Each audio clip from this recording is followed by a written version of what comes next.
Hello बच्चों, आशा करता हूं आप सब लोग बहुत बढ़िया होंगे और मन लगा के पढ़ाई कर रहे होंगे। गति व चलन के पार्ट 6 में और इनफैक्ट आखिरी टॉपिक में आप सब लोगों का बहुत बहुत स्वागत है। बिल्कुल बच्चों, आज हम गति व चलन वाला चैप्टर पूरा कंप्लीट कर लेंगे और इसी तरह से ह्यूमन फिजियोलॉजी भी आज हम पूरी कर लेंगे। पूरी मानव कार्य की हम खत्म कर लेंगे बच्चों, और अगले लेक्चर से हम पादप कार्य की चालू करेंगे। तो आज बच्चों और स्पेशल क्लास इसलिए है क्योंकि हम एक तो टॉपिक कंप्लीट करेंगे बच्चों, और टॉपिक कंप्लीट करने के बाद मैं आपको आज AIPMT, नीट और एम्स के बारे में कुछ दिलचस्प चीजें बताएंगे और आपको स्ट्रैटेजी भी बताऊंगा तैयारी करने की, है ना बच्चों। तो पहले आइए चैप्टर खत्म करते हैं और फिर हम बात करेंगे नीट की आगे। ठीक है, देखो अब लास्ट क्लास में बच्चों आपको याद होगा तो हम किसकी बात कर रहे थे? बिल्कुल, हम बात कर रहे थे पेल्विक गर्डल की। हम किसकी बात कर रहे थे बच्चों? पेल्विक गर्डल की, है ना। और पेल्विक गर्डल में हमने हिप वाले हिस्से की बात कर रहे थे ना। हमने देखा था इसमें एक ही अस्थि पाई जाती है, और वो एक अस्थि कौन सी देखी थी बच्चों अपन ने?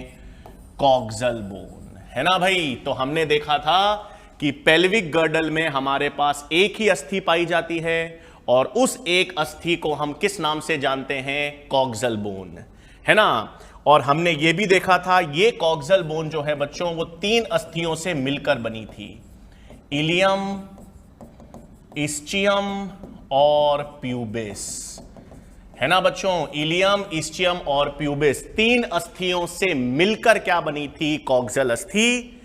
और हमने अंत में यह भी देखा था कि इस कॉक्सल अस्थि का एक गुहा होता है जिसे हमने क्या नाम दिया था? एसिटाब्यूलम गुहा या कैविटी। और इस एसिटाब्यूलम कैविटी में किसका सर फिट होगा? फीमर का, है ना भाई। इस कैविटी में फीमर का हेड फिट होता है। ठीक है बच्चों, तो कॉक्सल अस्थि हमने बात की थी। कॉक्सल अस्थि में एक गुहा होगी, एसिटाब्यूलम गुहा, और उस एसिटाब्यूलम गुहा में किसका सर फिट हो जाएगा? फीमर का हेड फिट हो जाता है। ठीक है भाई, तो अब हमारे पास आज किसकी बात करेंगे? पैरों की अस्थियों की,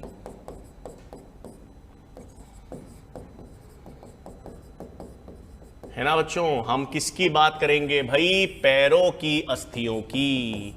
इसमें सबसे पहली अस्थि फीमर आती है, जिसे हम जांघ की अस्थि कहते हैं या थाई बोन, है ना भाई। तो जांघों की अस्थि को या थाई बोन को हम किस नाम से जानते हैं? फीमर। अब इसकी खासियत क्या है? ये हमारे शरीर की सबसे बड़ी, सबसे लंबी और सबसे मजबूत अस्थि है। हां भाई, शरीर में सबसे लंबी, सबसे मजबूत, सबसे बड़ी अस्थि कौन सी होती है? फीमर। तो यही क्या है भाई? सबसे बड़ी, लंबी और मजबूत अस्थि कौन सी होती है? फीमर। देखो भाई, पेशियां सब अलग अलग हैं। जब अपन ने मसल पढ़ा था तो मसल में सबसे बड़ी पेशी, सबसे बड़ी मसल ग्लूटियस मैक्सिमस बताया था मैंने, कूल्हे क्षेत्र की। सबसे लंबी पेशी मैंने आपको बताया था जांघ की पेशी थी, सार्टोरियस, वो सबसे लंबी पेशी थी। और सबसे मजबूत पेशी बच्चों जबड़ों की होती है, मैसेटर। तो सबसे मजबूत पेशी मैसेटर है, सबसे मजबूत पेशी मैसेटर, सबसे लंबी पेशी सार्टोरियस जांघ की, और सबसे बड़ी पेशी कूल्हे क्षेत्र की ग्लूटियस मैक्सिमस। तो सबसे लंबी, सबसे बड़ी और सबसे मजबूत पेशियां अलग अलग हैं, लेकिन बोन या अस्थि की बात करें तो सब एक है। सबसे बड़ी, सबसे लंबी, सबसे मजबूत हड्डी पूछी जाए तो वो कौन सी है? ये फीमर है, या जिसे अपन क्या कहते हैं बच्चों? थाई बोन, जिसे हम क्या कहेंगे? थाई बोन या जांघ की अस्थि। अब फीमर के नीचे बच्चों, हां, घुटने की आती है। फीमर के नीचे घुटना आता है ना हमारे पास, हां, घुटना, उसे हम क्या कहते हैं? उस अस्थि को पटेला, यानी किस नाम से जानते हैं? Knee cap. घुटने की जो अस्थि है, ये घुटने की जो कैप है या टोप है जिसे आप कहते हो, उसे क्या कहते हैं? पटेला। और आपको क्या ध्यान में रखना है, ये भी किसका उदाहरण है?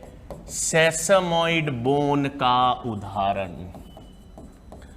मैंने आपको एक सेसमॉइड बोन का उदाहरण पिछले लेक्चर में बताया था। कलई में एक अस्थि थी पिसीफॉर्म। कलई में 8 अस्थियां थी, 8 में से एक ऐसी अस्थि थी पिसीफॉर्म जो टेंडन में ओसीकरण के कारण जब अस्थि बनती थी पिसीफॉर्म, वो सेसमॉइड बोन का उदाहरण था। इसी तरह से जो हमारे पास घुटने की अस्थि है, नी यानी घुटने की अस्थि जो है, वो क्या है? पटेला। और वो भी किसका उदाहरण है? सेसमॉइड बोन। ये टेंडन था, टेंडन में कैल्शियम जमा हो के वो अस्थि का रूप ले गया और उसे हम क्या कहेंगे? पटेला। फिर बच्चों नीचे की तरफ, हां, पटेला के नीचे आपके पास 2 अस्थियां आती हैं, टिबिया और फिब्यूला। ये क्या है भाई? 2 अस्थियां। आगे की ओर जो आप हाथ लगा सकते हो, वो बड़ी अस्थि है टिबिया, और उसके ठीक साइड और पीछे की तरफ फिब्यूला होती है ना? पटेला के नीचे, तो पटेला के नीचे जो अस्थि जिसको आप हाथ या टच कर सकते हो, फील कर सकते हो, वो कौन सी है? टिबिया। बड़ी है, मोटी है। और उसके पीछे कौन सी होगी बच्चों? उसके पीछे क्या होगी? फिब्यूला। फिर टिबिया फिब्यूला के बाद बिल्कुल भाई वो आ जाएंगी अब टार्सल्स। अब कौन सी अस्थि आती है फिर? टार्सल्स। टार्सल्स के बाद क्या आती है? पंजे की मेटाटार्सल्स। और फाइनली वही अंगुला अस्थि या जिसे कहते हैं फैलेंजेस, है ना भाई? फैलेंजेस कितनी होंगी? 14। मेटाटार्सल्स बिल्कुल 5। और टार्सल्स कितनी होती है? 7। ठीक है, तो क्या हुआ भाई? हमारे पास सबसे पहले जांग की अस्थि अपन ने देखी, थाई बोन, जिसे अपन ने क्या नाम दे दिया? फीमर। फिर मैंने आपसे कहा घुटने की अस्थि कौन सी हो गई? घुटने की अस्थि कौन सी हो गई भाई? पटेला। घुटने की अस्थि कौन सी हो गई हमारे पास? पटेला हो गई। फिर आगे की ओर, पैर नीचे, घुटने के नीचे जो आगे की ओर अस्थि है वो टिबिया, उसके पीछे की तरफ क्या है? फिब्यूला। फिर उसके नीचे क्या मिलेगी? एड़ी की तरफ टार्सल्स, एड़ी की तरफ टार्सल्स। फिर आगे पंजे की तरफ मेटाटार्सल्स, और आगे अंगुलियां और अंगूठे वाली फैलेंजेस या अंगुला अस्थि, है ना भाई? तो कुल संख्या निकालें अगर अपन, तो देखो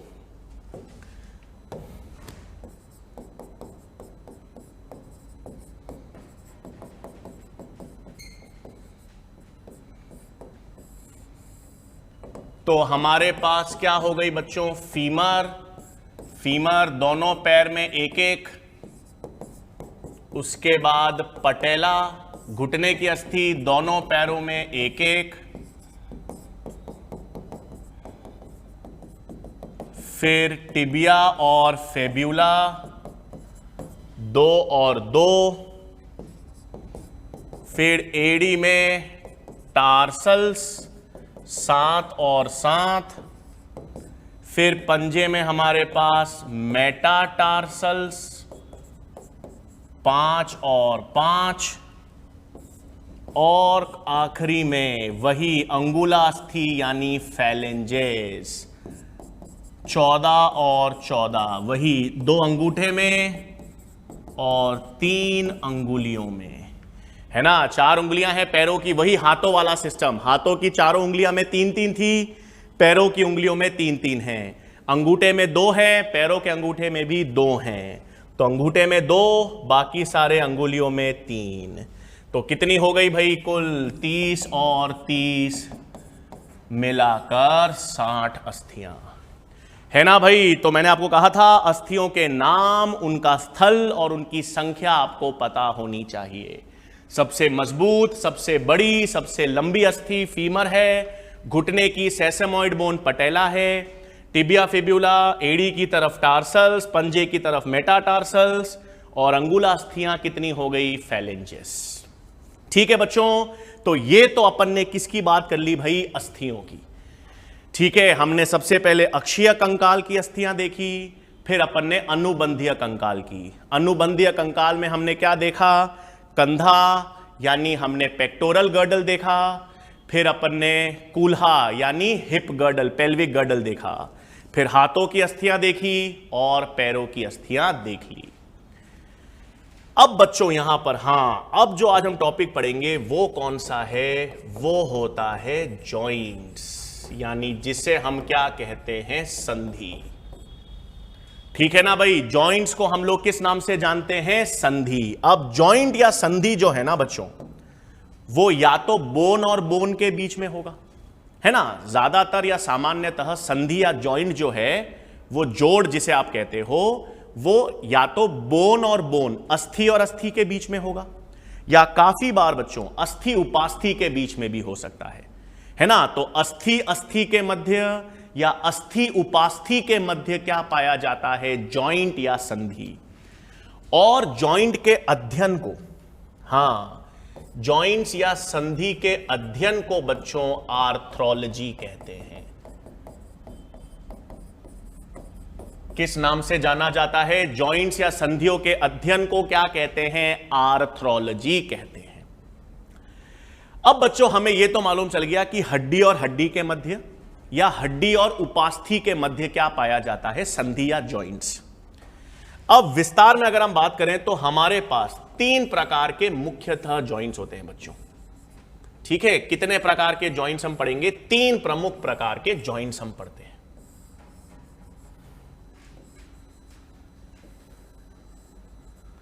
ठीक है, 3 प्रकार के जॉइंट्स कौन कौन से मैं लिख दूं यहां पर।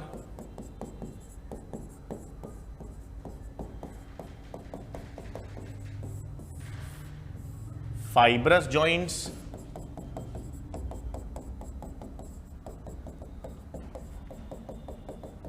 कार्टिलेज जॉइंट्स,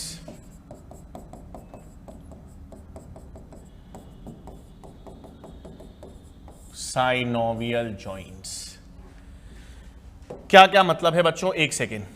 फाइब्रस जॉइंट्स को हम सिन आर्थ्रोसिस भी कहते हैं, कार्टिलेज जॉइंट्स को हम एम्फी आर्थ्रोसिस भी कहते हैं, और साइनोवियल संधियों को या साइनोवियल जॉइंट्स को हम डाई आर्थ्रोसिस भी कहते हैं। ठीक है भाई, 3 प्रकार की संधियां अभी हम देखेंगे। फाइब्रस जॉइंट्स यानी रेशिया संधि कहते हैं बच्चों इसको, रेशिया संधि। कार्टिलेज जॉइंट्स को उपास्थि संधि कहते हैं, और सिनोवियल या साइनोवियल संधि यानी साइनोवियल जॉइंट्स। तो रेशिया संधि या फाइब्रस जॉइंट्स को अपन ने सिन आर्थ्रोसिस, आर्थ्रो का मतलब जॉइंट होता है बच्चों, है ना। आर्थ्रो का मतलब ही जॉइंट है, इसलिए हर जगह आर्थ्रोसिस है। जॉइंट का मतलब है आर्थ्रोसिस, आर्थ्रोसिस, आर्थ्रोसिस। तो फाइब्रस जॉइंट्स को नाम दे दिया सिन आर्थ्रोसिस, कार्टिलेज जॉइंट्स को नाम दे दिया एम्फी आर्थ्रोसिस, और साइनोवियल जॉइंट्स को नाम दे दिया डायआर्थ्रोसिस। एक एक करके देखेंगे। सबसे पहले अपन बात करते हैं बच्चों फाइब्रस या रेशिया जॉइंट्स की। ये जो जॉइंट्स है ना, इनमें 2 अस्थियों के मध्य, भाई मान लो ये 2 अस्थियां हैं। ठीक है, ये मेरे पास 2 अस्थियां हैं। ठीक है भाई, ये मेरे पास बोन 1, ये मेरे पास बोन 2, इन दोनों के मध्य, हां, इन दोनों के मध्य रेषीय संयोजी उत्तक हैं भाई। इन दोनों के मध्य क्या पाया जाता है? इन दोनों के मध्य रेषीय संयोजी उत्तक पाए जाते हैं, और रेषीय संयोजी उत्तक के कारण इनमें किसी प्रकार की गति संभव नहीं होती बेटा, है ना। इनमें किसी प्रकार की गति संभव नहीं होगी। आप क्या करते हो, दो कपड़े लो और दो कपड़ों को सील दो अच्छी तरह से, है ना। दो कपड़ों को अगर आप धागे से या रेशों से सील देते हो तो वो दोनों एक दूसरे से कपड़े चिपक जाते हैं ना। हां, वही तो दोनों अस्थियों के मध्य, दो अस्थियों के मध्य क्या उपस्थित है बच्चों? एक रेषीय यानी डेंस रेषीय उत्तक उपस्थित है ना। एक डेंस रेषीय उत्तक किसके मध्य उपस्थित है भाई? किसके मध्य उपस्थित है? दोनों अस्थियों के मध्य। तो दो अस्थियों के मध्य ऐसे रेषीय उत्तक बीच में उपस्थित हैं जो इनको चिपका के रखते हैं और इनके मध्य किसी प्रकार की गति नहीं होने देते, है ना भाई। तो इसका मतलब इस संधि में किसी भी प्रकार की गति नहीं होती, किसी भी प्रकार की गति या मूवमेंट संभव नहीं होगा। इसीलिए बच्चों इसको हम अचल संधि भी कहते हैं, है ना। हिंदी में से क्या कहते हैं? अचल संधि। क्यों? क्योंकि दो अस्थियों के मध्य रेषीय उत्तक जमा है, जिस कारण ये दोनों अस्थियां एक दूसरे से चिपकी हुई हैं और इनके मध्य किसी प्रकार की गति संभव नहीं है, किसी भी प्रकार की गति संभव नहीं है। अब इसका उदाहरण कहां मिलेगा भाई? इसका उदाहरण कहां मिलेगा? कपाल में। हां, हमने कपाल अस्थियां पढ़ी थी 8, फ्रंटल जहां आशीर्वाद मिलता है, पेराइटल, कनपट्टी, टेम्पोरल, ऑक्सीपिटल, स्फेनॉइड, एथमोइड। तो ये क्रेनियल अस्थियां जो कपाल अस्थियां थी, कपाल अस्थियों के मध्य संधियां होती हैं जिसे बच्चों सूशर्स कहते हैं, ठीक है, जिसे क्या कहते हैं? सूशर। और उस कारण वो किसका उदाहरण है भाई? Fibrous joints. देखो बच्चों, आपके नीट में सीधे उदाहरण पे प्रश्न आएगा कि क्रेनियल, ये जो कपाल अस्थियों के मध्य संधि है, वो किस प्रकार की संधि है? तो वो किस प्रकार की संधि है बच्चों? फाइब्रस संधि है। तो इसका उदाहरण यहां पर लिख दूं भाई, कपाल अस्थियों के सूशर्स, है ना। कपाल अस्थियों के सूशर्स जो हैं भाई, वो किसका उदाहरण है? फाइब्रस जॉइंट्स के। कपाल अस्थियों के सूशर्स जो हैं वो किसका उदाहरण है भाई? फाइब्रस जॉइंट्स के। इनमें किसी प्रकार की गति संभव नहीं होगी। तो कपाल अस्थियों के मध्य जो संधि है उसे क्या कहेंगे? सूशर्स। वो फाइब्रस जॉइंट्स के एग्जाम्पल है। फिर नेक्स्ट क्या आता है बच्चों? नेक्स्ट हमारे पास आता है कार्टिलेज जॉइंट्स या उपास्थि संधि। अब इस उपास्थि संधि में क्या होगा भाई? देखो, हां, ये एक बोन ले लेते हैं और ये दूसरी बोन ले लेते हैं। हां, वही ये ले लिया मैंने बोन 1 और ये ले ली बच्चों मैंने बोन 2। इनके मध्य, हां, इनके मध्य आपको क्या मिलेगी? उपास्थि। इनके मध्य आपको क्या मिलेगी बच्चों? उपास्थि।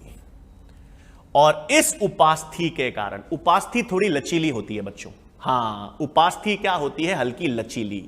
तो हल्की लचीली होती है इसलिए थोड़ी बहुत गति, है ना, थोड़ी हल्की गति किसमें संभव होगी? इन कार्टिलेज जॉइंट्स में। तो कार्टिलेज जॉइंट्स में बच्चों दो हड्डियों के मध्य क्या होगा? उपास्थि पाई जाएगी और इस उपास्थि के कारण हल्की गति संभव है। कैसे? हां, आपके जो कशेरुकियों के मध्य संधि है, इसका सबसे प्रमुख उदाहरण ही ध्यान रखना है भाई। किसके मध्य? कशेरुकी के जॉइंट्स। कशेरुकी यानी वर्टिब्रे के मध्य संधि। और एक पढ़ा था अपन ने बच्चों, एक और मैंने आपको पिछले लेक्चर में बताया था, प्यूबिक सिम्फिसिस, याद है? हां, इनमें भी उपास्थि थी। तो कशेरुकी के मध्य संधि और प्यूबिक सिम्फिसिस, ये दोनों किसके उदाहरण भाई? कार्टिलेज संधि। हल्की गति कैसे बच्चों? देखो, आप अपनी कमर को हल्का सा पीछे हो सकते हो, हां, हल्का पीछे, पूरा पीछे भी हो सकते हैं व्यक्ति, वो जो एरोबिक्स करते हैं वो, लेकिन वो प्रैक्टिस से। सामान्यतः इन संधियों में ज्यादा गति संभव नहीं होती।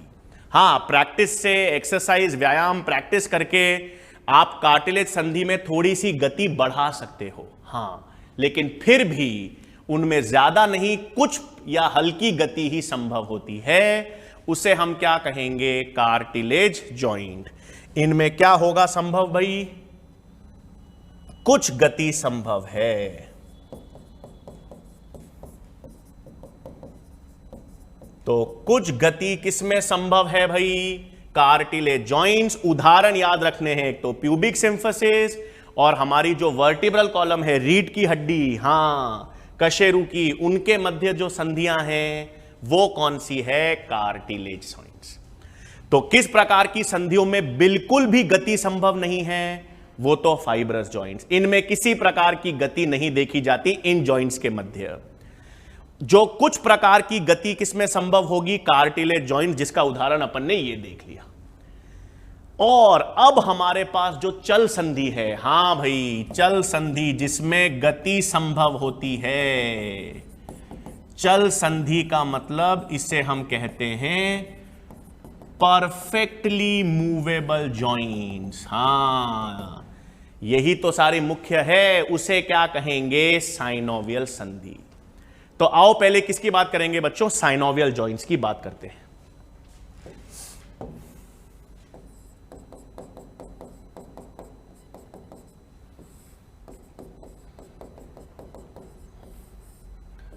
ठीक है, किसकी बात हो रही है? अब साइनोवियल जॉइंट्स या साइनोवियल संधियों की बात करेंगे। अब इनमें क्या होता है बच्चों? इधर देखें,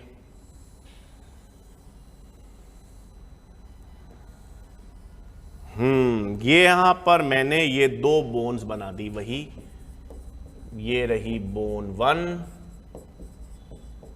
ये रही बोन 2, दो अस्थि हैं। इन दोनों के मध्य भाई, हां, इन दोनों संधियों के मध्य, इन दोनों अस्थियों के मध्य अब एक द्रव्य प्रवाहित होता है। क्या प्रवाहित होता है? द्रव्य, जिसे हम क्या कहते हैं? साइनोवियल द्रव्य। यही तो किसका काम करेगा? स्नेहन या लुब्रिकेशन। वो मशीन अच्छी तरह से काम करे, मशीनों में घर्षण कम हो, फ्रिक्शन कम हो, तो तेल डालते हैं ना, लुब्रिकेंट डालते हैं, ताकि मशीनों के मध्य घर्षण या फ्रिक्शन कम हो सके। वही काम ये साइनोवियल फ्लूइड करता है। ये अस्थियों के मध्य प्रवाहित है, और ये ही अस्थियों के मध्य जब गति होगी, जब मूवमेंट होगा, हां, ये जो मूवमेंट मैं कर रहा हूं, इसमें घर्षण को कम कौन करेगा? ये साइनोवियल द्रव्य। इस साइनोवियल द्रव्य में होता क्या है भाई? इस साइनोवियल द्रव्य में हायालुरोनिक अम्ल पाया जाता है, याद रखना, है ना भाई? इसमें क्या मिलेगा? हायालुरोनिक अम्ल पाया जाता है साइनोवियल द्रव्य में। फिर झिल्ली होगी भाई इनमें, हां, ये झिल्ली होगी यहां पर। झिल्ली नहीं होगी तो ये साइनोवियल द्रव्य बाहर निकल जाएगा ना। तो साइनोवियल द्रव्य अंदर ही रहे, बाहर ना निकले, इसके लिए क्या पाई जाती है? साइनोवियल झिल्ली भी पाई जाती है। तो जब दो अस्थियों के मध्य एक साइनोवियल द्रव्य प्रवाहित हो, उसे हम क्या कहते हैं? साइनोवियल जॉइंट या साइनोवियल संधि। और इनमें क्या देखा जाता है? गति देखी जाती है। अब बहुत सारे, बिल्कुल हम कई सारे उदाहरण किसके पढ़ेंगे भाई? साइनोवियल संधियों के। अब मैं क्या बताने वाला हूं? साइनोवियल संधियों के एग्जाम्पल्स और टाइप्स बताने वाला हूं। ठीक है, ध्यान से समझेंगे, आ जाओ भाई। अब हम किसकी बात कर रहे हैं? साइनोवियल जॉइंट्स के प्रकार। ठीक है भाई, किसकी बात करेंगे? साइनोवियल जॉइंट्स के प्रकार। पहला आता है कंदुक खलिका, या जिसे हम क्या कहते हैं बच्चों? Ball and socket joint. सबसे पहला बॉल एंड सॉकेट जॉइंट, इसे बच्चों बहुअक्षीय संधि भी कहते हैं। ये ऐसा जॉइंट है बच्चों जिसमें सबसे ज्यादा मूवमेंट होगा। हमारे शरीर में वो जॉइंट जिसमें सबसे ज्यादा प्रकार का मूवमेंट देखा जाए, 360 डिग्री मूवमेंट जिसे हम कहते हैं। ये कंधा देखो भाई, कंधा संधि, इसे मैं गोल घुमा सकता हूं, साइड में, आगे पीछे, जैसे चाहूं घुमा सकता हूं। तो ये कौन सा जॉइंट है? कंधे का शोल्डर जॉइंट। किसका उदाहरण है? Ball and socket. सिमिलरली फिल्में देखी होंगी आपने, कराटे वराटे वाली फिल्में, उसमें लोग क्या करते हैं? वो पूरे टांगे को 360 घुमा सकते हैं, उल्टा घूम के भी टांगे मार सकते हैं। तो कूल्हे की जो संधि है, हिप जॉइंट, वो भी किसका उदाहरण है? बॉल एंड सॉकेट जॉइंट का, है ना। बॉल एंड सॉकेट का मतलब एक गुहा है, इसमें क्या होती है? गुहा, और उसमें गेंद रूपी संरचना फिट हो जाती है। गुहा और गुहा में गेंद रूपी संरचना फिट। कहां पढ़ा अपन ने? Glenoid cavity. हमने यहां पढ़ा था स्कैप्यूला। कंधे में कौन सी हड्डी थी? ये पीछे वाली, स्कैप्यूला। ये स्कैप्यूला क्या बनाती थी? ग्लिनॉइड गुहा, और उस ग्लिनॉइड गुहा में ह्यूमरस का हेड फिट हो जाता था। ये बॉल एंड सॉकेट जॉइंट। कूल्हे क्षेत्र में कॉक्सल अस्थि, कॉक्सल अस्थि कौन सी गुहा बनाएगी? एसिटाब्यूलम गुहा। उसमें फीमर का हेड, सर, गोल सर फिट हो जाएगा। किसका उदाहरण? बॉल एंड सॉकेट जॉइंट का। ठीक है, तो बॉल एंड सॉकेट जॉइंट के उदाहरण। सारा सवाल याद रखना बच्चों, इसमें केवल और केवल क्वेश्चन उदाहरण पर आएंगे। हमेशा आए हैं उदाहरण पर, आगे भी उदाहरण पर आएंगे। तो क्या हो गया बच्चों? एक तो हो गया शोल्डर जॉइंट, कंधा संधि, है ना। अब कंधा संधि में कौन सा गुहा है भाई? ग्लिनॉइड गुहा है, ग्लिनॉइड कैविटी है, और किसका सर है? ह्यूमरस का हेड। याद आ गया?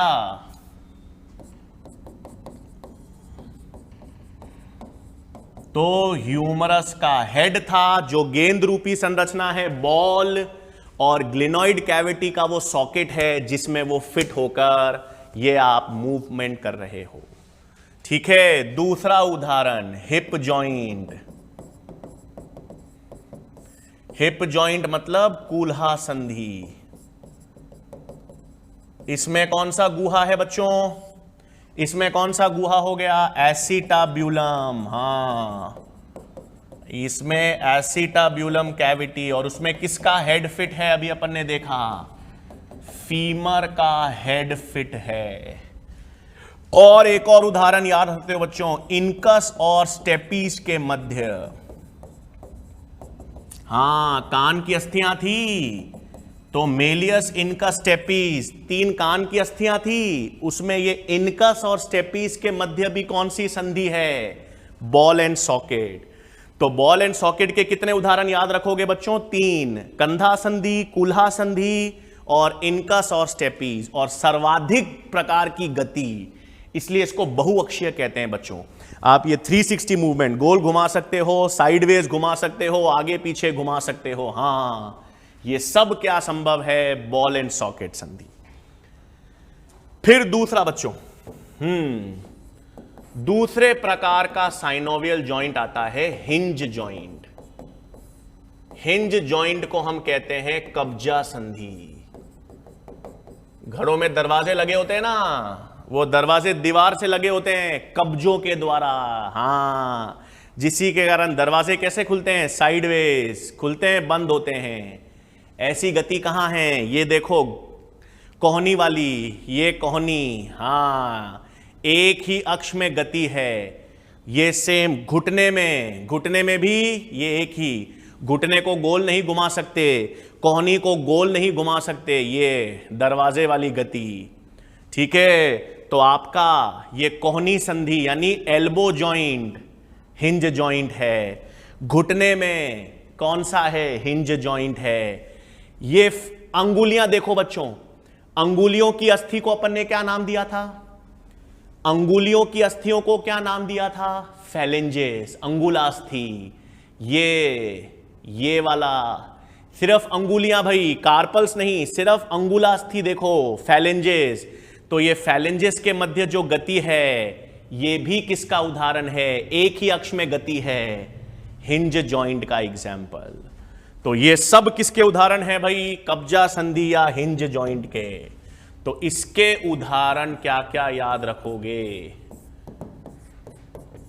एल्बो जॉइंट, एल्बो जॉइंट यानी कोहनी संधि।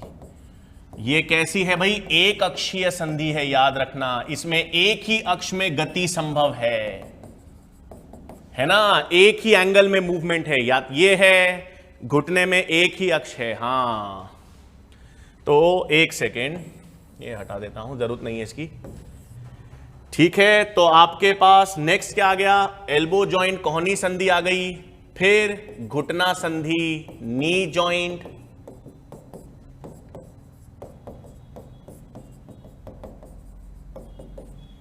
फिर फैलेंजेस, हां, फैलेंजेस के मध्य संधि। फैलेंजेस मतलब केवल अंगुलास्थि। और मेलियस और इनकस के मध्य, मेलियस व इनकस के मध्य संधि। ये सब किसके उदाहरण हो गए भाई? ये सब हिंज जॉइंट के एग्जाम्पल्स हो गए। ठीक है, तो कब्जा संधि में कोहनी, घुटना, फैलेंजेस के मध्य, मेलियस और इनकस के मध्य, ये सब क्या हो गए? हिंज जॉइंट, कब्जा संधि। फिर देखो बच्चों, फिर तीसरा आता है ग्लाइडिंग जॉइंट, ग्लाइडिंग संधि। अब ये एक ऐसी संधि है बच्चों जो आपको दिखेगी नहीं। ये एक ऐसा जॉइंट है जिसमें मूवमेंट होगा लेकिन दिखता नहीं है। हां, कैसे?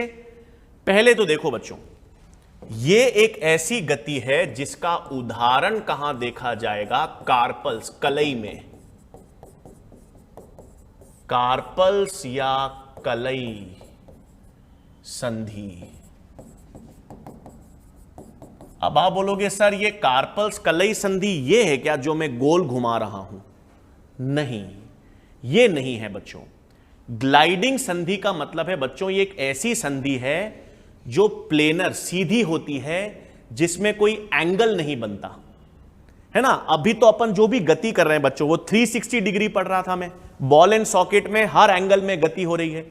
ये कब्जा संधि में भी एक एंगल में एंगल बन रहा है ना, तो कोण में या एंगल में गति संभव है। ग्लाइडिंग संधि में क्या होता है बच्चों? मान लो ये दो बोन्स हैं, तो ये एक दूसरे के ऊपर सिर्फ फिसलती हैं। हां, ये यूं नहीं होती, इनमें टेढ़ी गति नहीं है, कोई एंगुलर गति नहीं होती, तो आपको ये देखने को नहीं मिलेगी। लेकिन जब आप, मैं कुछ बोल रहा हूं, मैं हाथ से इशारा कर रहा हूं, तो मेरे जो कलई की अस्थियां हैं ना बच्चों, 4 और 4 8 अस्थियां, वो एक दूसरे के ऊपर फिसल रही हैं। ग्लाइडिंग। ठीक है, ये गति आपको, या ये जॉइंट की गति आपको देखने को नहीं मिलती, लेकिन होती अंदर है। ठीक है, तो आपको याद रखना है बच्चों, ये ग्लाइडिंग जॉइंट जो है ना, ये प्लेनर जॉइंट है, इसमें एंगुलर गति नहीं होती भाई, एंगुलर गति नहीं देखी जाती, इसमें कोई एंगल पे गति नहीं होगी, सीधी सीधी गति होगी। और इसको मैं बनाकर, इसकी गति हम देख नहीं सकते बच्चों, अंदर हो रही है।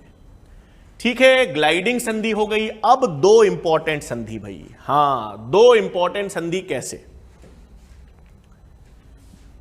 एक तो चौथा मैं यहां पर बना रहा हूं कॉन्डेलॉइड संधि,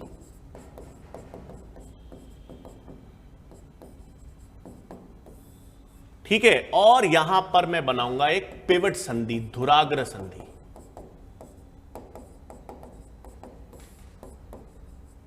ये दोनों इंपॉर्टेंट उदाहरण तो आप याद ही रखोगे, मैं समझा भी दूंगा बच्चों, इसको ध्यान से देखेंगे।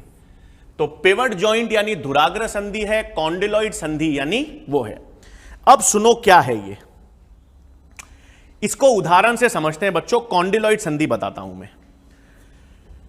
अगर आपको याद हो बच्चों कॉन्डिलॉइड संधि कैसे बताऊंगा मैं, तो मैंने आपको यह बताया था कि हमारे पास एक छेद होता है फोरामेन ऑफ मैग्नम, बताया था मैंने आपको। फोरामेन ऑफ मैग्नम किस में खुलता था? मेरु रज्जु में खुलता था कि नहीं खुलता था? फोरामेन ऑफ मैग्नम किस में खुलता था? स्पाइनल कॉर्ड, मेरु रज्जु में, बताया था ये। और मैंने आपको यह भी बताया था कि इसके दोनों ओर, इस फोरामेन ऑफ मैग्नम के दोनों तरफ अस्थियों की 2 अतिवृद्धि पाई जाएंगी, बताया था। अस्थियों की 2 अतिवृद्धि पाई जाती हैं, जिसे मैंने कहा था ऑक्सीपिटल कॉन्डाइल, बताया था। ये मानव का करोटी या मानव का स्कल डायकॉन्डाइलिक होता है, बताया था। तो ये जो फोरामेन ऑफ मैग्नम है जिससे आगे मेरु रज्जु खुलती है, तो फोरामेन ऑफ मैग्नम के दोनों तरफ मैंने बताया था अस्थियों की 2 अतिवृद्धियां पाई जाती हैं, ऑक्सीपिटल कॉन्डाइल्स। अस्थियों की 2 अतिवृद्धियां पाई जाती हैं, ऑक्सीपिटल कॉन्डाइल्स, बताया था। तो ये ऑक्सीपिटल कॉन्डाइल्स बताया था। अब ये क्या है सुनो, मेरु रज्जु किससे घिरी हुई है? मेरु रज्जु को कौन घेरता है भाई? कशेरु की घेरेंगे ना। हां, कौन से कशेरु की? ये वर्टिब्रल कॉलम हो गए, ये वर्टिब्रल कॉलम है। किसको घेर रहे हैं? किसको घेरते हैं? मेरु रज्जु को, है ना भाई। तो ये C1 पहली सर्वाइकल कशेरु की एटलस, ये दूसरी सर्वाइकल कशेरु की एक्सिस। मैंने कहा था इनको संधियों में बताऊंगा। पीछे है भाई ये फोरामेन ऑफ मैग्नम छेद, फोरामेन ऑफ मैग्नम छेद था जिससे मेरु रज्जु खुल रही थी। फोरामेन ऑफ मैग्नम के दोनों तरफ देखो बच्चों, फोरामेन ऑफ मैग्नम के दोनों तरफ ऑक्सीपिटल कॉन्डाइल से 2 अतिवृद्धियां हैं, बताई हैं। फिर मैंने बताया नीचे की ओर, हां इनमें नीचे की ओर, नीचे की ओर आपकी कशेरु की रीढ़ की हड्डी चालू हो गई। गर्दन की रीढ़ की हड्डी को क्या कहते हैं? सर्वाइकल कशेरु की। ये कौन सी कशेरुकियां हैं भाई? सर्वाइकल कशेरु की है। पहली सर्वाइकल कशेरु की एटलस, दूसरी सर्वाइकल कशेरु की एक्सिस। तो अब जब आप अपनी गर्दन हिला रहे हो, हां यस, ये हां में हां मिला रहे हो, हां, तो इसमें क्या हो रहा है? इस दौरान ये जो ऑक्सीपिटल कॉन्डाइल्स हैं ये एटलस के अंदर जा रहे हैं। ये एटलस में ऐसे क्या है? गर्त हैं। एटलस अस्थि के अंदर एक गर्त है जिसमें ये ऑक्सीपिटल कॉन्डाइल जा रहे हैं। ये एटलस की गर्त है, ये ऑक्सीपिटल कॉन्डाइल हैं, ये इसके अंदर मूव कर रहे हैं। ये अच्छा, ये गर्दन भी हिला सकते हो आप। हां, अरे चक्कर आ रहे हैं, ठीक है, गर्दन हिला सकते हो ना। तो ये गर्दन हिलाने में ये भी कौन सी संधि है? कॉन्डिलॉइड संधि। तो इसके अंदर मान लो ये गर्त है, ये गर्त किसकी? एटलस की। इसमें ये ऑक्सीपिटल कॉन्डाइल मुट्ठी गई और घूम रही है, हल्की हल्की घूम रही है ना, इसे कहते हैं कॉन्डिलॉइड संधि। तो इसका उदाहरण क्या हो गया भाई? एटलस और ऑक्सीपिटल कॉन्डाइल्स के मध्य की संधि, याद कैसे रखोगे? यस, जब आप गर्दन को हिलाते हो, यस, या गर्दन का जो मूवमेंट आप करते हो, गर्दन को गोल घुमाते हो ना, हां, ये गर्दन को गोल घुमाना, हां करना, ये कौन सी संधि है? कॉन्डिलॉइड। सेम और किस में मिलेगी ये उंगली को भी घुमा सकते हो। जैसे गर्दन को आप घुमा रहे हो, वैसे ये सेम उंगली को भी घुमा रहे हो। ये नहीं बच्चों, ये अंगुला अस्थि है, ये तो अंगुला अस्थि की गति थी। ये कौन सी थी? ये तो कब्जा संधि है, लेकिन ये उंगली घूम रही है, उसमें कार्पल और मेटाकार्पल शामिल होंगे। ये जो उंगली घुमा पा रहे हो ना, उंगली घुमा पा रहे हो, इसमें मेटाकार्पल काम करेगी। हां, तो मेटाकार्पल और कार्पल के मध्य भी क्या होगा? ये कॉन्डिलॉइड संधि। तो एक उदाहरण तो ये बता दिया, दूसरा उदाहरण भी कार्पल्स और मेटाकार्पल्स के मध्य। लेकिन मेन याद रखना, ये यस और गर्दन का मूवमेंट क्या है? कॉन्डिलॉइड। अब धुराग्र संधि भी इसी से समझ लो बच्चों, आसान है। हां, सेम यही, एटलस और एक्सिस, ये रही भाई मेरे पास,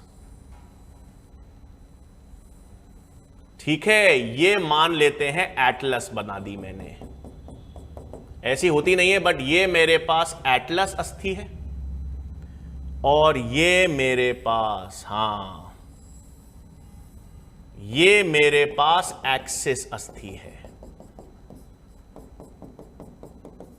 अब एक्सिस में क्या होता है बच्चों? इस एक्सिस अस्थि में एक अतिवृद्धि होती है। हां,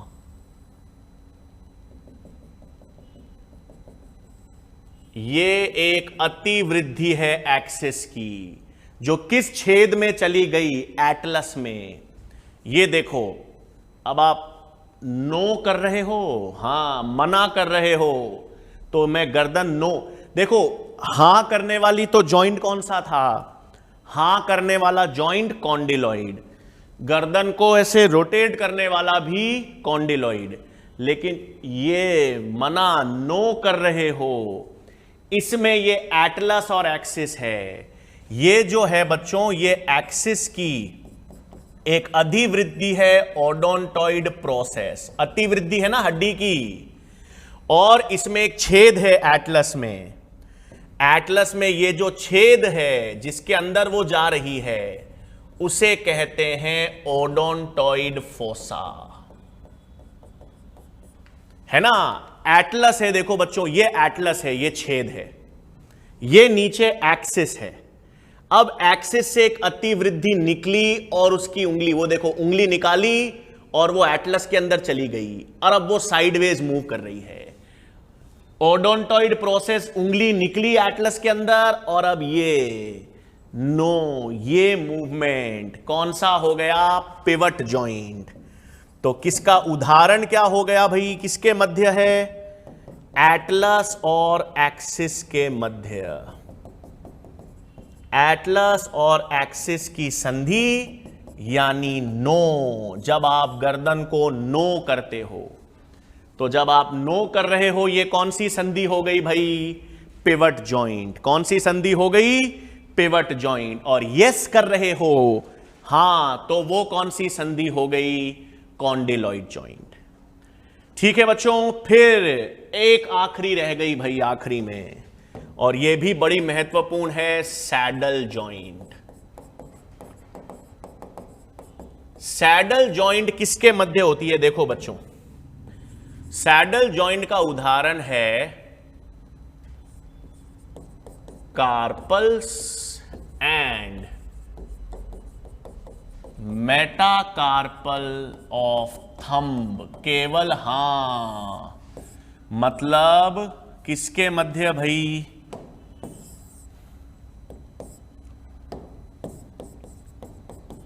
कार्पल व अंगूठे के मेटाकार्पल के मध्य। ये भी बहुत इंपॉर्टेंट। कौन सी भाई? ये देखो, आपका हाथ है, आपके हाथ में केवल अंगूठा ही ऐसा है जो मूव करके, घूम कर आपकी उंगलियों को टच कर सकता है सामने से। आपकी एक अंगुली दूसरी अंगुली को छू तो सकती है, टच कर सकती है, आगे भी आ सकती है, लेकिन एक दूसरे को फेस नहीं कर सकती। हां, दूसरे हाथ की उंगली इस हाथ की उंगली को तो फेस कर सकती है, लेकिन इसी हाथ की दोनों उंगलियां एक दूसरे को फेस कर सकती हैं क्या आमने सामने? नहीं। लेकिन आपके हाथ का अंगूठा ऐसा कर सकता है। आपके हाथ का अंगूठा आपके अंगुलियों के सामने जा सकता है। यह कौन सी संधि है? Saddle joint. यह हमारे जैव विकास में बहुत जरूरी था। आज आप पेन पकड़ के लिख सकते हो ना, मैं पेन से लिख पाता हूं, कप को पकड़ पाता हूं आसानी से। जो आदि मानव थे वो औजारों को, वेपन्स को पकड़ के फेंक सकते थे, तो उसमें किसका योगदान था? अंगूठे का। कौन सी संधि का? Saddle joint. ये नहीं होता तो ऐसे कुछ लिख रहे होते आप उंगली पकड़ के ऐसे टेढ़े, है ना? तो हमारा अंगूठा जो है, वो अंगूठा जो है वो आपके अंगुलियों के आमने सामने आ सकता है। हां, उसे गले भी लगा सकता है। तो ये कौन सी संधि है? सैडल संधि। वो ध्यान होगा आपने बच्चों, कुछ व्यक्ति होते हैं वो बोलते हैं मेरा अंगूठा पूरा पीछे हो जाता है ना? भाई मेरा तो नहीं होता, लेकिन कुछ व्यक्ति जो हैं, कुछ बच्चे वो अपने अंगूठे को पूरा पीछे टच कर सकते हैं। इसका मतलब उनके संयोजी ऊतक कमजोर हैं। हां, ये जॉइंट के मध्य क्या है? द्रव्य या संयोजी ऊतक है, तो उनके संयोजी ऊतक कमजोर हैं, इसलिए उनका हाथ या अंगूठा इतना पीछे मुड़ सकता है। ठीक है भाई, ये कारण है। तो ये हमने बच्चों सारे प्रमुख संधियां मैंने आपको बता दी हैं। ठीक है, आपको फिर मैं बता रहा हूं, जितनी भी संधियां अपन ने पढ़ी हैं उनके उदाहरण ही याद रखने हैं। सीधा सवाल उदाहरण पे आएगा भाई, ये संधि किसमें देखी जाती है, ये संधि किसमें देखी जाती है। तो संधियों के केवल क्या आते हैं? उदाहरण ध्यान में रखने हैं। अब बच्चों अंत में हमारे पास क्या रह गए भाई? रोग या डिसऑर्डर्स। क्या रह गए भाई? रोग या डिसऑर्डर्स रह गए। ठीक है, चैप्टर हमको अंत करना है, खत्म करना है, तो रोग और डिसऑर्डर्स, इसमें से काफी रोग तो बच्चों अपन ने पढ़े हुए हैं, कुछ नए रोग जो हैं वो हम देखेंगे। अब सबसे पहले कंकाल तंत्र और पेशियों में हम पहला रोग जो देखेंगे बच्चों, वो होता है मायस्थेनिया ग्रेविस। ठीक है, कौन सा रोग पढ़ेंगे अपन? Myasthenia gravis. न्यूरोमस्कुलर जंक्शन याद है बच्चों? न्यूरोमस्कुलर जंक्शन याद होगा, हां याद है। पेशियां और न्यूरॉन के मध्य, हमारी कंकाल पेशियां और न्यूरॉन के मध्य, याद है ना? हां,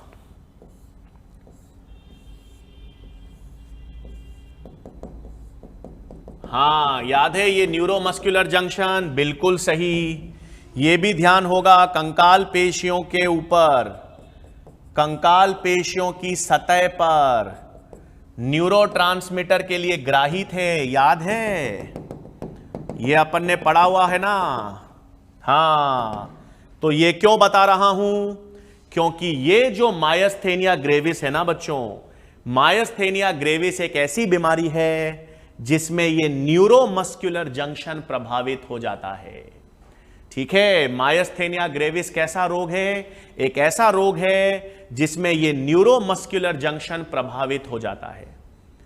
अब कैसे प्रभावित हो जाता है न्यूरोमस्कुलर जंक्शन? तो बच्चों ये हमारी जो प्रतिरक्षक है, हमारी एंटीबॉडीज हमारे ही खिलाफ काम करती हैं। बताया था मैंने आपको हॉर्मोन्स में भी स्व प्रतिरक्षा रोग के बारे में। जब हमारा ही प्रतिरक्षक तंत्र, हमारी ही एंटीबॉडीज हमारे ही अंगों को नष्ट करें, हमारे ही ऊतकों को हानि पहुंचाएं, तो वो स्व प्रतिरक्षा रोग है। तो मायस्थेनिया ग्रेविस में बच्चों हमारी ही एंटीबॉडीज हमारे न्यूरोट्रांसमीटर के ग्राही को नष्ट कर देती हैं। हां, हमारी ही एंटीबॉडीज ये जो न्यूरोट्रांसमीटर के ग्राही है ना झिल्ली पर, इन्हीं को नष्ट कर देती है। तो क्या होगा? सूचना तो न्यूरॉन लेकर आ रहा है, न्यूरॉन के न्यूरोट्रांसमीटर सूचना पेशियों तक लेकर आ रहे हैं, लेकिन ग्राही ही नहीं काम कर रहे, ग्राही ही उन न्यूरोट्रांसमीटर को रिस्पॉन्ड नहीं कर सकते, तो पैरालिसिस, लकवा मार सकता है, पेशियों में जल्दी थकान उत्पन्न हो सकती है। ठीक है, तो मायस्थेनिया ग्रेविस क्या हो गया भाई? ये एक स्वप्रतिरक्षा रोग है भाई, है ना। मायस्थेनिया ग्रेविस क्या है? एक स्वप्रतिरक्षा रोग है जिसमें न्यूरोमस्कुलर जंक्शन प्रभावित होता है। जिसमें कौन प्रभावित हो गया बच्चों? न्यूरोमस्कुलर जंक्शन प्रभावित, मतलब इसमें प्रतिरक्षक किसको? एसिटाइल कोलिन के ग्राही को नष्ट कर देती हैं।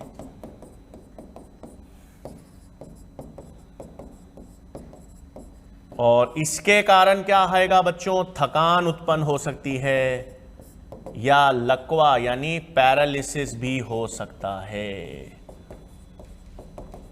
ना भाई। जब सूचना आ रही है लेकिन पेशियों तक नहीं पहुंच रही, तो पेशियों में कोई गति ही नहीं होगी, तो पैरालिसिस भी हो सकता है। तो मायस्थेनिया ग्रेविस कैसा रोग हो गया बच्चों? एक स्वप्रतिरक्षा रोग हो गया। स्वप्रतिरक्षा रोग है जिसमें कौन प्रभावित हो रहा है? न्यूरोमस्कुलर जंक्शन यानी मोटर एंड प्लेट। हो क्या रहा है? हमारे ही प्रतिरक्षक इन एसिटाइल कोलिन ग्राही को नष्ट कर देते हैं। ठीक है भाई, तो ये क्या है? मायस्थेनिया ग्रेविस का रोग। फिर दूसरा रोग क्या है भाई? दूसरा आता है गाउट। हां, इसमें जॉइंट्स में क्या आ जाता है बच्चों? इन्फ्लामेशन। इसमें जॉइंट्स में सूजन यानी इन्फ्लामेशन आ जाता है भाई, यानी शोथ या प्रदाह। किस कारण? यूरिक अम्ल के क्रिस्टल्स जमा हो जाते हैं। कारण क्या है भाई? यूरिक अम्ल के क्रिस्टल्स जमा हो जाते हैं, पत्थर।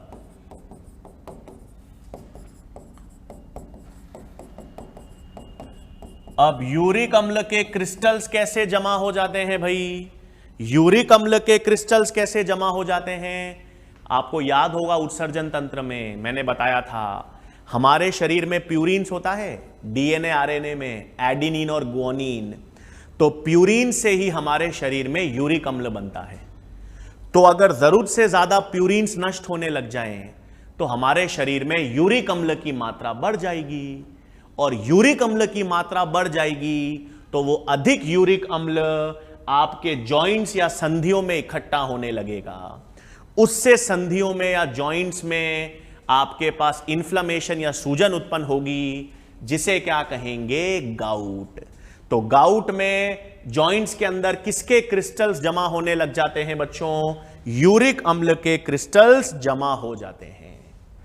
ठीक है, फिर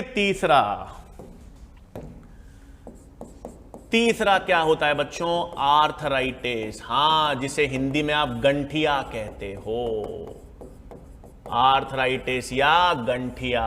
हां, इसमें भी जॉइंट्स में इन्फ्लामेशन है, इन्फ्लामेशन ऑफ जॉइंट्स। इसमें भी सूजन, इंजरी के कारण। इसमें भी क्या होगा भाई? शोथ या प्रदाह होगा। लेकिन इसमें कारण क्या है? हां, इसमें कारण बहुत सारे हैं भाई। इसका कारण है साइनोवियल द्रव्य की कमी, है ना, साइनोवियल द्रव्य की कमी, कोई चोट यानी इंजरी, या अधिक घर्षण, है ना भाई। तो इन सभी के कारण अगर शोथ या प्रदाह संधियों में उत्पन्न हो रहा है, चोट लगने के कारण, घर्षण ज्यादा होने के कारण, आयु के साथ साथ जरूरत से ज्यादा काम करने के कारण, साइनोवियल द्रव्य की कमी के कारण, तो क्या होता है? गंठिया। इसमें बच्चों एक प्रकार होता है, इस गंठिया में एक प्रकार होता है बच्चों जिसे हम क्या कहते हैं, र्यूमेटॉइड आर्थराइटिस। ठीक है, उसे हम क्या कहते हैं, र्यूमेटॉइड आर्थराइटिस। यहां पर इसके बारे में पता होना चाहिए बच्चों, ये एक स्वप्रतिरक्षा रोग है, स्वप्रतिरक्षा रोग है।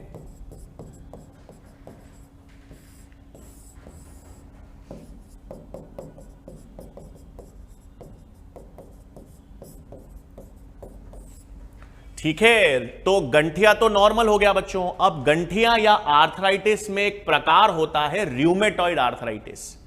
यह भी एक स्वप्रतिरक्षा रोग है।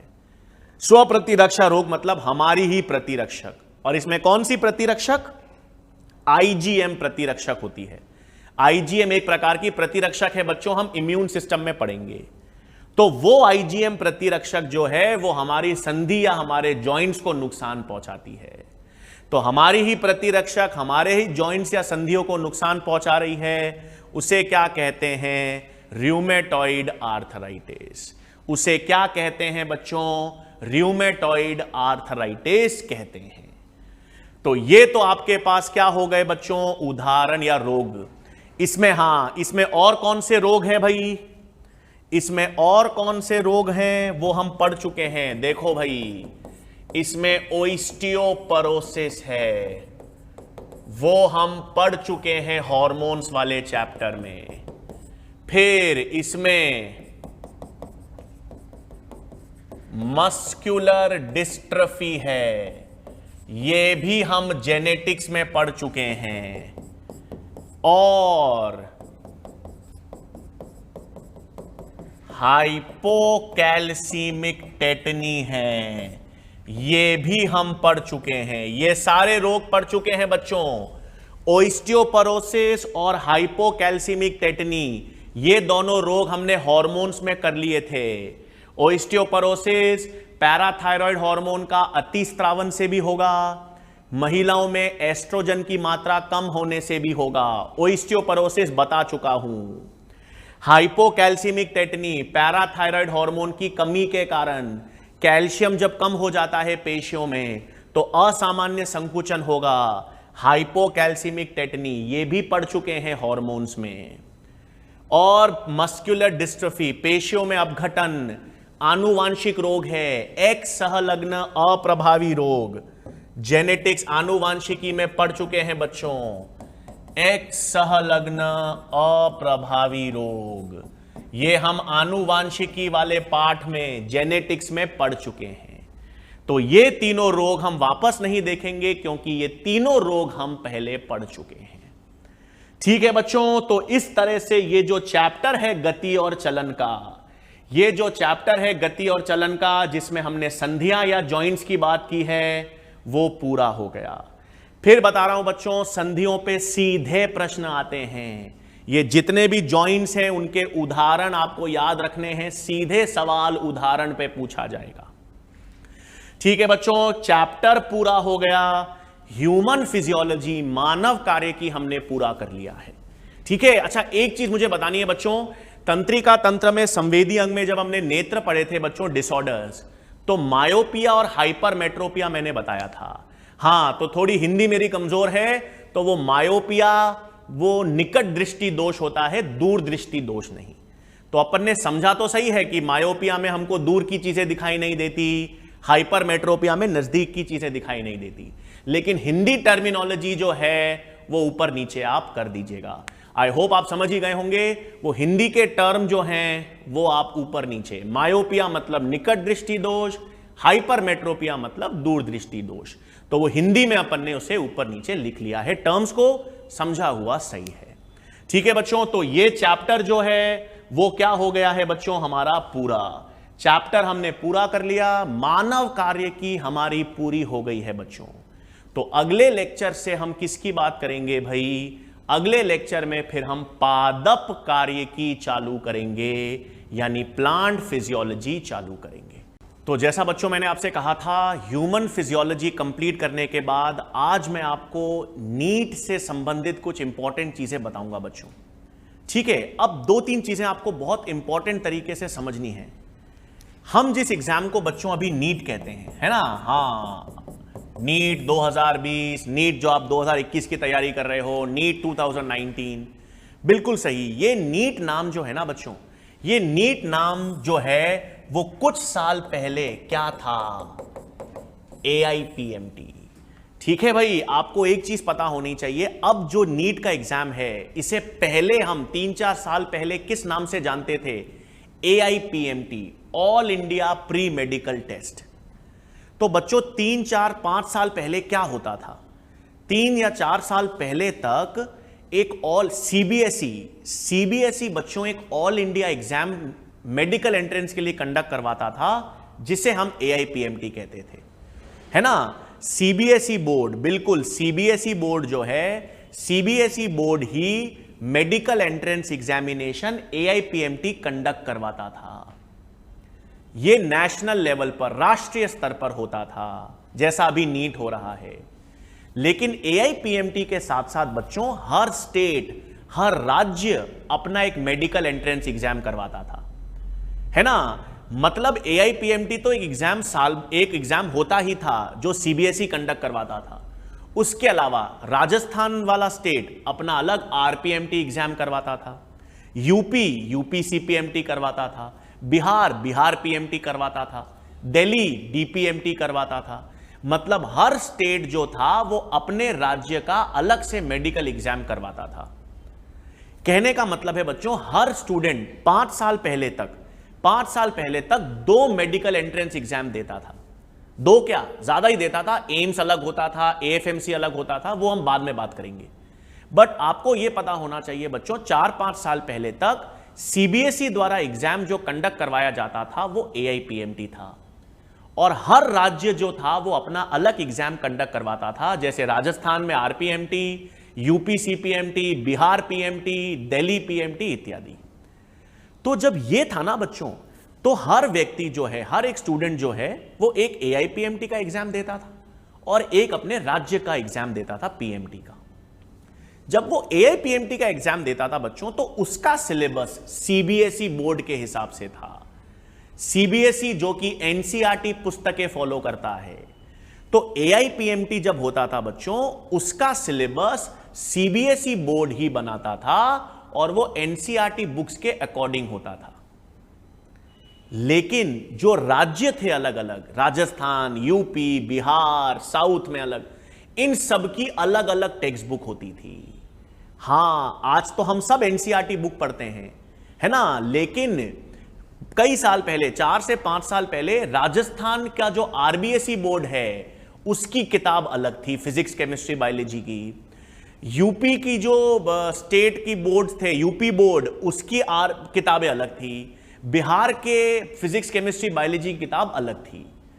तो क्योंकि उनकी किताबें अलग अलग थी बच्चों, तो उनका जो PMT एग्जाम होता था वो उन किताबों के आधार पर, RPMT RBSE बोर्ड के आधार पर, यूपी CPMT यूपी की किताबों के हिसाब से होता था। तो बच्चों को बड़ा प्रॉब्लम होता था शुरुआत में कि भाई AIPMT देना हो तो उसके लिए तो NCERT बुक्स फॉलो करेंगे, NCERT का सिलेबस AIPMT में आता था। लेकिन अगर एक राजस्थान के बच्चे को RPMT देना है तो उसको RBSE किताबों की तैयारी करनी पड़ती थी। बिहार PMT वाले स्टूडेंट को बिहार PMT देना है तो वो अपने बिहार बोर्ड की किताबें पढ़कर बिहार PMT देता था। तो आप समझ रहे हो ना, बच्चों को 2 तरीके से तैयारी करनी पड़ती थी बच्चों। एक तो ऑल इंडिया AIPMT देना है तो NCERT पुस्तकों के आधार पर, और अपने स्टेट का PMT देना है तो स्टेट की किताबें पढ़कर। इस दुविधा को दूर करने के लिए बच्चों हमने नीट सिस्टम लाए। नीट सिस्टम से पहले क्या किया, सीबीएसई ने पूरे हिंदुस्तान में, पूरे इंडिया लेवल पर NCERT टेक्स्ट बुक्स अलाउ कर दी, है ना। अब तो यह था कि जम्मू कश्मीर का बच्चा हो, कन्याकुमारी का हो, राजस्थान का हो, यूपी का हो, बिहार का हो, सबके पास NCERT बुक्स अवेलेबल हो गई। सबका सिलेबस भी लगभग एक कर दिया। तो जब NCERT टेक्स्ट बुक हर जगह फॉलो करने लग गए, जब NCERT टेक्स्ट बुक ही हर जगह चलने लग गई, तो फिर इन्होंने नीट एग्जाम किया कि भाई अब 2 अलग अलग एग्जाम का क्या औचित्य। जब एक ही सिलेबस है, एक ही किताब है, तो उसी तरीके से तैयारी की जाए। हां, राजस्थान बोर्ड ने फिर अभी साल 2 साल में चेंज किया है, लेकिन अगले साल से वो भी वापस एनसीईआरटी की टेक्स्ट बुक्स पर आ जाएगा। तो आप समझ रहे हो एनसीईआरटी बुक्स का इतना इंपॉर्टेंस सडनली क्यों हम पढ़ते हैं, हम अचानक से क्यों बोलते हैं एनसीईआरटी पे ही सिलेबस आता है। अरे भाई, एनसीईआरटी का सिलेबस हमेशा आता था, लेकिन वो पहले एआईपीएमटी में आता था, आरपीएमटी में नहीं, यूपी सीपीएमटी में नहीं, बिहार पीएमटी में नहीं, क्योंकि सबकी अलग अलग बुक्स थी। तो अलग अलग बुक्स की तैयारी, तो जब आप क्वेश्चंस करते हो ना बच्चों पुराने, जैसे बिहार पीएमटी का 2005 का पेपर, राजस्थान पीएमटी का 2004 का पेपर, तो उसमें आप देखोगे कि खरगोश के सवाल आए हुए हैं, बहुत सारे प्लांट्स के सवाल आए हुए हैं, बहुत सारे अलग अलग जंतु, ह्यूमन फिजियोलॉजी नहीं थी बच्चों, एनिमल फिजियोलॉजी थी। ठीक है, तो इसलिए आप देख के घबरा जाते होगे, सर ये 2005 में तो ये सवाल आ रखा है, 2006 बिहार पीएमटी में ये सवाल है, 2003 आरपीएमटी में ये सवाल है। लेकिन ये सब पुराना सिलेबस था बच्चों। 2010-8-9 के बाद से, 2009-10 के बाद से सिस्टम को पूरा रिवाइज कर दिया गया है। हर जगह एनसीईआरटी बुक्स का ही बोलबाला है, एनसीईआरटी बुक्स का ही सिलेबस आपके नीट में आता है। तो अब आप समझ रहे हो, ये हिस्ट्री जानना बहुत जरूरी है बच्चों। तो 2007-8 से पहले अगर कोई क्वेश्चंस आप कर रहे हो, तो वो हो सकता है कि अब वो सिलेबस का हिस्सा है ही नहीं। अब जो सिलेबस है वो प्योरली एनसीईआरटी बेस्ड है, क्योंकि हर व्यक्ति के पास एनसीईआरटी पुस्तकें अवेलेबल हैं। हर व्यक्ति का बोर्ड एग्जामिनेशन उसके एनसीईआरटी बोर्ड पर ही आधारित है, इसलिए इतना इंपॉर्टेंट हो गई है एनसीईआरटी। तो यह जानना जरूरी था।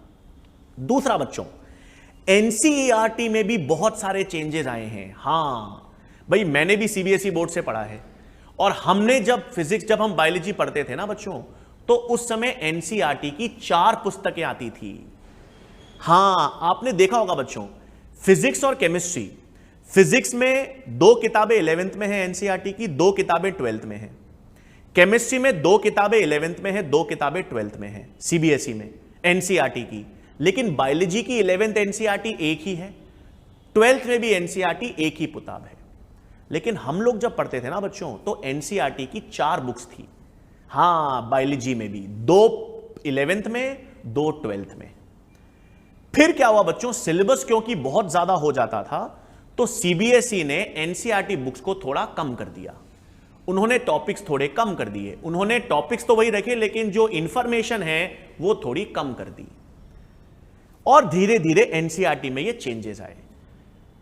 अब अपन जो पढ़ते हैं बच्चों, अपन बेसिकली पूरी एनसीईआरटी कवर कर लेते हैं, लेकिन काफी चीजें अपन ऐसी देखते हैं जो आपको इस एनसीईआरटी में नहीं मिल रही, लेकिन वो पुरानी एनसीईआरटी में थी। अपन ने जो भी चीजें एक्स्ट्रा देखी है ना बच्चों एनसीईआरटी से अलावा, वो क्यों देखी है, उसका एक कारण है। उसका कारण यह है बच्चों कि एनसीईआरटी जो 10 साल पहले, 20 साल पहले एनसीईआरटी थी, उसमें जितनी इंफॉर्मेशन थी वो हम सब पढ़ रहे हैं। अब एक और चीज बताता हूं आपको बच्चों, ये फैक्ट्स जानने बहुत जरूरी हैं आपके लिए तैयारी करते वक्त। ये जो मॉड्यूल्स है ना, बाकी कोचिंगों के मिलते हैं बच्चों, मैं नाम नहीं लूंगा, लेकिन आपको पता है बहुत सारे कोचिंगों के मॉड्यूल्स मिलते हैं। तो ये मॉड्यूल कैसे बनाए गए हैं बच्चों, ये भी पुरानी एनसीईआरटी को ध्यान में रखते हुए बनाए गए हैं। तो पुरानी एनसीईआरटी के मॉड्यूल हैं सर, तो ठीक है, वो तो हम भी पढ़ रहे हैं, लेकिन उसके अलावा भी कुछ अतिरिक्त चीजें होती हैं। जैसे जनन तंत्र में अब हाथी के वृषण बता रखे हैं, घोड़े के वृषण बता रखे हैं, दूसरे जंतुओं की बात कर रखी है। वो मॉड्यूल में इसलिए जोड़े गए हैं बच्चों पिछले, क्योंकि अलग अलग राज्यों में की अलग अलग पुस्तकों में ऐसा दे रखा था, लेकिन ये सब 2008 से पहले का था।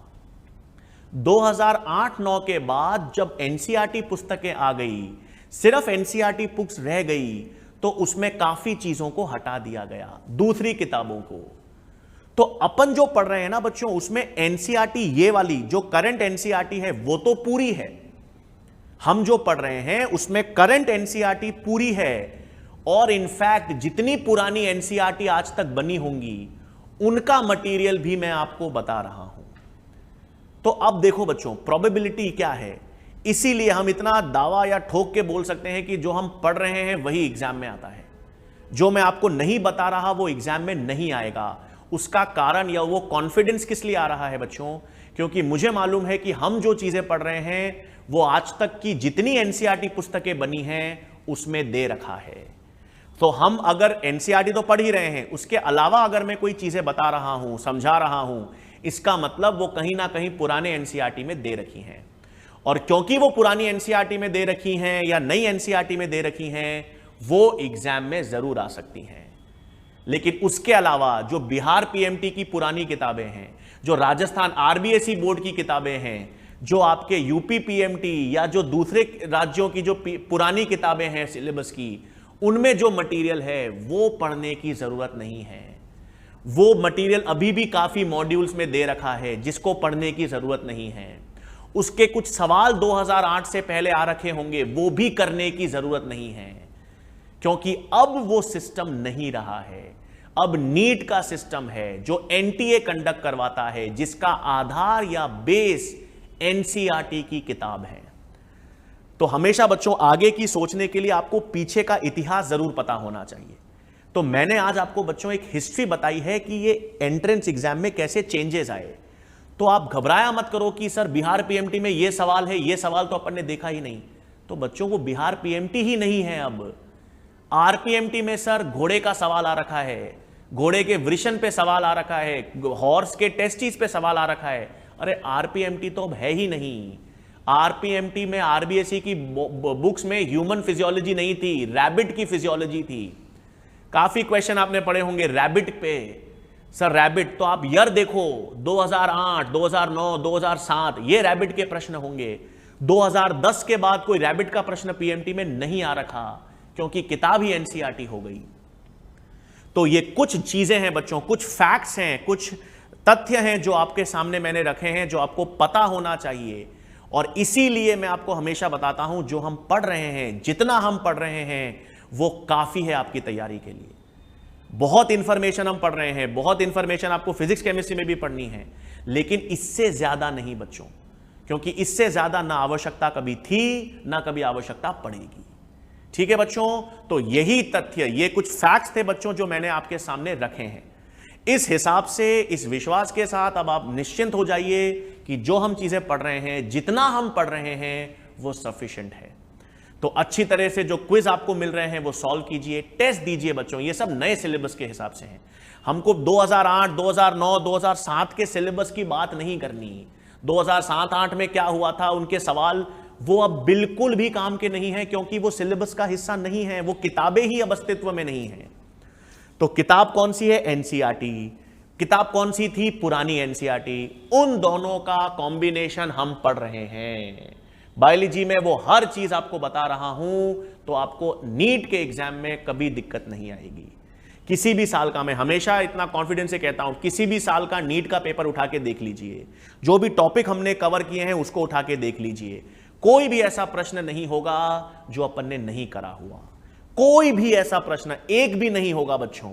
तो 100% तैयारी हम कर रहे हैं, इसी तरीके से तैयारी करते रहिए, कोई प्रॉब्लम नहीं आएगी कभी भी। ठीक है बच्चों, तो इस तरह से हमने थोड़ा सा इतिहास है जो मैंने आपको बताया। अगले लेक्चर से बच्चों हम प्लांट फिजियोलॉजी वाले टॉपिक्स चालू करेंगे। Thank you very much.